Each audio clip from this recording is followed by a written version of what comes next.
இங்கே கூடியிருக்கும் என் குடும்பத்தைச் சேர்ந்தவர்களே, என்னுடைய அன்பு சகோதரர்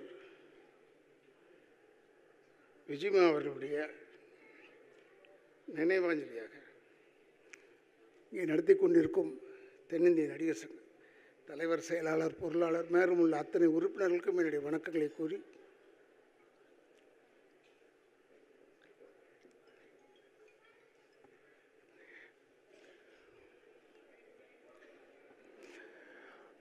நானும் விஜிமா அவர்களை வாகை சந்திரசேகர் தான் நாங்கள் 3 பேரும் ஒன்றா பெங்களூரில் சந்தித்தோம்.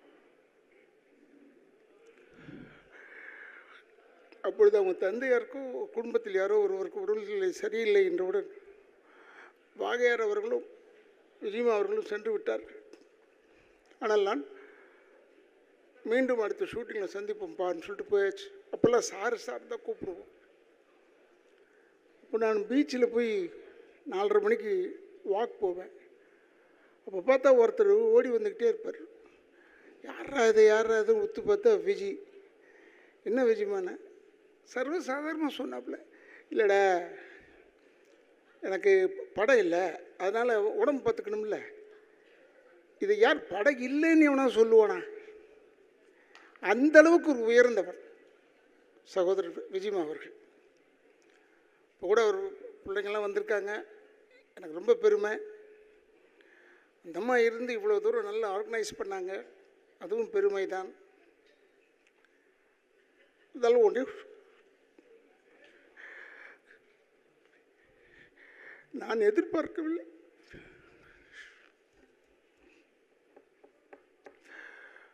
இவ்வளோ சீக்கிரம் போயிடுவான்னு எதிர்பார்க்கல. அதெல்லாம் போய் அவ இருந்து முன்னின்று செய்ய வேண்டிய வேலை எங்களை செய்ய விட்டுட்டான் என்ற கவலை தான். அவன் அப்படிப்பட்டவன், விஜிமா அப்படிப்பட்டவன். எல்லார் மனசுலையும் இருந்தாப்புல. நடிகர் திலகம் சிவாஜி கணேசனுக்கும் விஜயகாந்துக்கும் என்ன சம்பந்தம்?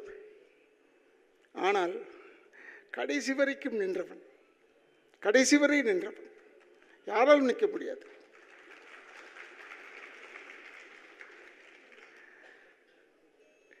ஒரு இரங்கல் கூட்டம் போடணும்னா முதல்ல வந்து நிற்ப படாது.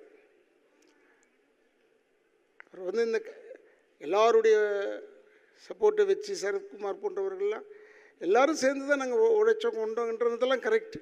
இருந்தாலும் தலைமைன்னு ஒன்று தாங்கணும் பாருங்க, அதற்கு தகுதியானவன் விஜயகாந்த்.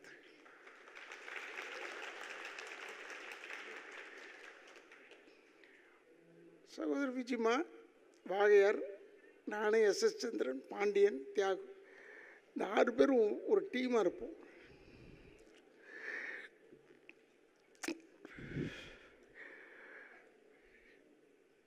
ஏதோ இருக்கிறவர்களை வைத்து சந்தோஷப்பட்டு கொள்ள வேண்டிய. நான்லாம் நினச்சது அப்படி தான், இவன் இருக்கா நம்ம பார்த்துக்குவான். அதனால தான் தியாகு எழும்போது கூட இப்போ நான் யார்கிட்டடா போவேன் கேட்பேன்னு சொன்னேன். அந்தளவுக்கு ஒரு நட்பு பாசத்தோடு இருந்தவர்கள்.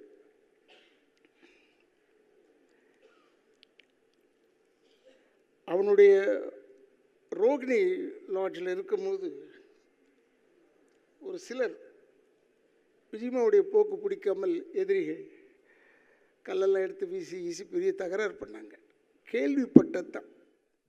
சந்திரசேகர், அப்போ அபிராமபுரம், நான் தேனாம்பேட்டேன், 2 பேரும் சேர்ந்து உடனே அங்கே போய் நின்றுட்டோம். விஜிமா ரூமுக்கு வெளியே ரவுண்டாக அடித்தவன் அப்படி தான் எடுத்த உடனே கேள்வியை. எங்ககிட்ட நல்ல வார்த்தையே வராது வேறு. உடனே என்ன செஞ்சோம், யார் அடித்தாங்கன்னு தெரிஞ்சது, நேரம் அவனுடைய ப்ரெஸ்லேயே போய் அடித்தோம். அவனுடைய ப்ரெஸ்ஸில் போய் அடித்தோம் மாம்பழத்தில். அப்படிப்பட்ட ஒரு நட்போடு வாழ்ந்தவர்கள். எனக்கு கால் உடைஞ்சு போச்சு உழவன் மகனில். கால் உடைஞ்ச உடனே என்னால் சரியாக ஃபைட் பண்ண முடியல. அப்போ நின்றுக்கிட்டே செஞ்சு முடிச்சு கொடுத்துடலான்னு சொல்லி கிளைமேக்ஸ் ஃபைட் வேறு. சரி நின்றுக்கிட்டே செஞ்சோம்.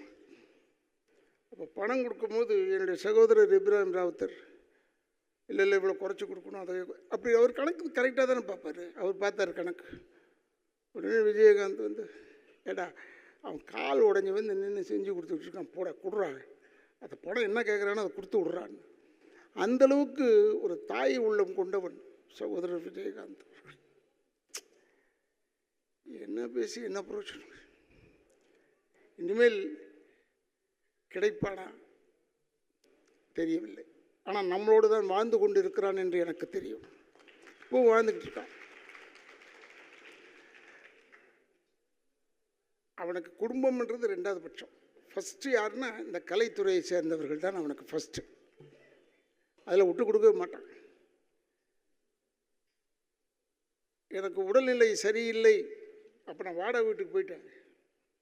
திடீர்னு பார்த்தா உள்ளே வரும்போதே ஒரு ஃபோர்ஸ், ஒரு காற்று, சிங்கம் வந்த மாதிரி இருக்கும். யார்? விஜயகாந்த் உள்ளே வரப்பில்ல. அப்படி எல்லாரும் மறந்துட்டாங்க. அப்படி ஒரு ஃபோர்ஸ் அவன். அவனை இப்போ சொல்லியிருக்காங்க. இப்போ 2-3 பேர் எங்களையும் திட்டிருக்கான், என்னையும் வாழையாரெலாம் திட்டியிருக்கான். இவங்க தான் இருந்தால் அதை கற்றுக் கொடுத்தாங்க, இதை கற்றுக் கொடுத்தாங்க. எதுவும் கற்றுக் கொடுக்க வேணாம், எல்லாருக்கும் எல்லாம் தெரியும். யாருக்கும் கற்றுக் கொடுக்க வேணாம். ஒன்றே ஒன்று, சகோதரர் விஜயகாந்த் உடைய பெருந்தன்மை. இதே உழவன் மகனில் அவங்க அப்பாவை அவர் கொண்டுட்டாருன்னு பழி போட்டுருவாங்க. அதுக்கு அழுது நடிக்க வேண்டும்.